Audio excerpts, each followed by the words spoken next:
To exercise power costs effort and demands courage.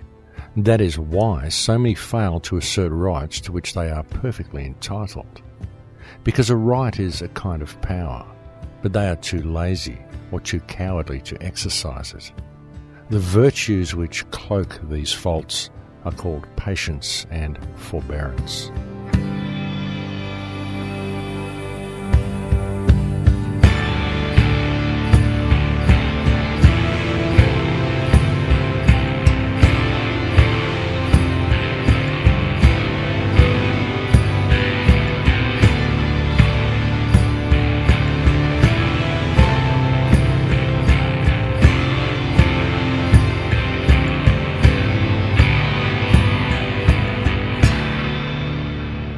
And the opening quote this week comes from Friedrich Nietzsche. Welcome to Surviving the Matrix, ladies and gentlemen. My name is Maxwell Igan. It's a pleasure to be with you once again, and I will be your host for the next hour. The people of the world today live their lives inside a control system that most people never even notice exists. It's an extremely sophisticated system, and yet a very simple system. And it exists mostly simply because people believe that it is there. Because really, when you look at the control grid that has been put in place on this planet, what you find is that it is simply a meme. And that all it really is the idea that authority is real. This unquestioning belief in the existence of authority is really a huge problem with the human psyche, and it is a very, very major part of the control system that is in place. But another part of it is the paper-based reality that people are enslaved to, what I call the paper-based matrix that people actually believe is real. Now, over the years, and most especially in recent times, there have been many, many people that have brought this information to you and have sought to explain this paper-based reality to you. There's many people that have brought you information regarding the birth certificate. Many people who have suggested that you question the validity and truth of statutes and legislation when they claim to be law.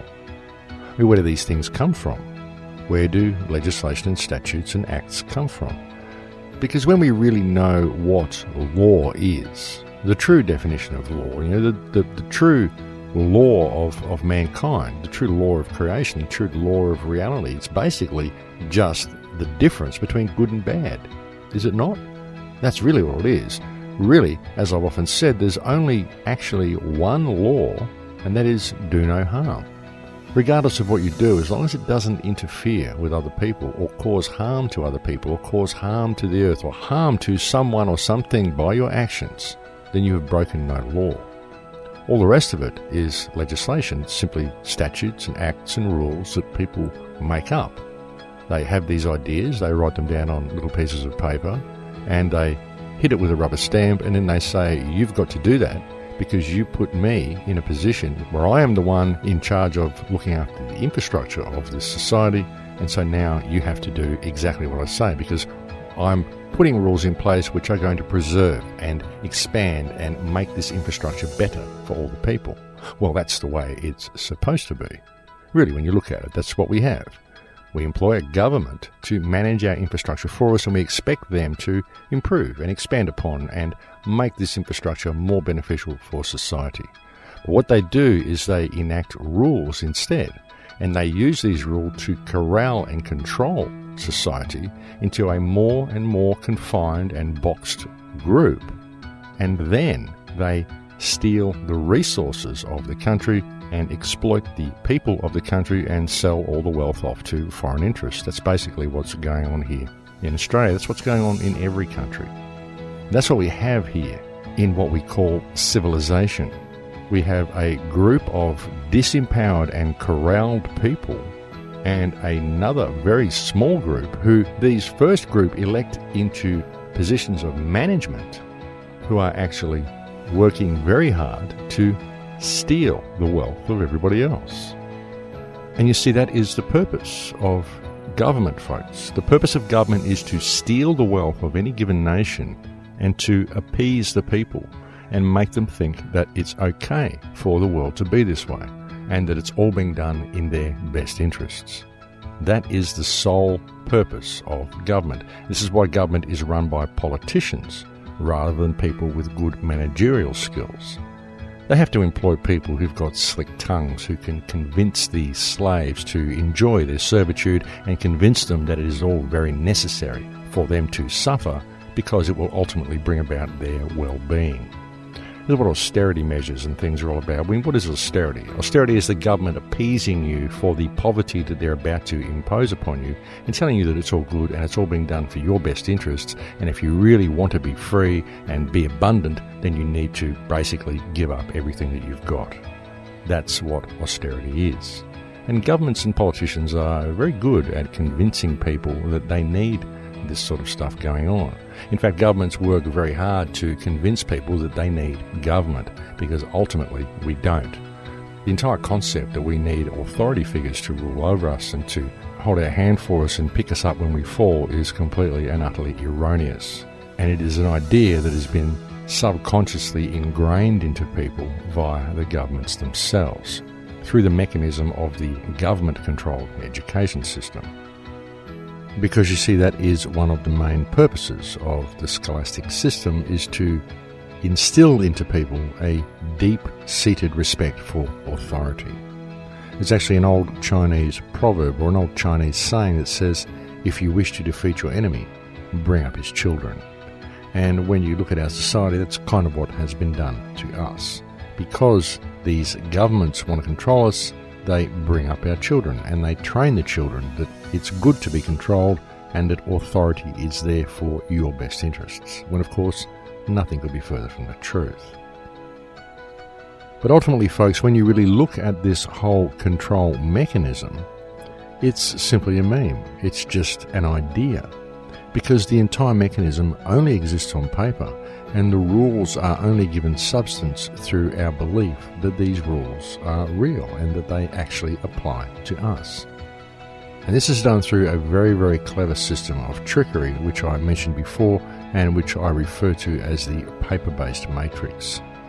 And it revolves around your birth certificate and who you believe you are, and who and what these rules that they write on pieces of paper actually apply to.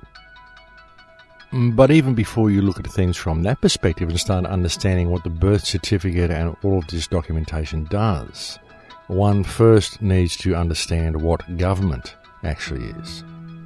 Because what government actually is a group of elected trustees who are put in place and employed by the people in order to manage our infrastructure for us and to ensure that we have a functional and fair society. But the essential thing to understand about these politicians and about all public servants is that what they are public trustees, because they are put in positions of trust and granted power via the people themselves. In fact, the only power that these people have comes from the people who employ them, and that is you. And if any public trustees, any government officials, any politicians, any public servants at all are enacting legislation or putting rules into place which are causing any type of hardship at all for anybody within their society, then these people are in breach of trust and are abusing the power that we have given them. And it's very important for people to understand this, to look at things from this perspective. If your life is a struggle and you're in a state of hardship due to legislation that's been put in place by governments, then your governments are abusing their power and they are standing in breach of trust. And if you support these governments, if you pay rates to these governments, if you pay taxes to these governments, and if you vote for these governments, then you are supporting this abuse of power. You are supporting the theft of your nation. You are supporting these people stealing from your neighbours and stealing from yourself. That's the way it works. Because ultimately, they're simply public trustees who are put in positions of trust. And if they are abusing that trust, well, who is going to do something about it? Of course, folks, the only people who can do anything about it are the people who are the grantors of that trust to the trustees and the beneficiaries of the actions of the trustees. And that, of course, is the people themselves.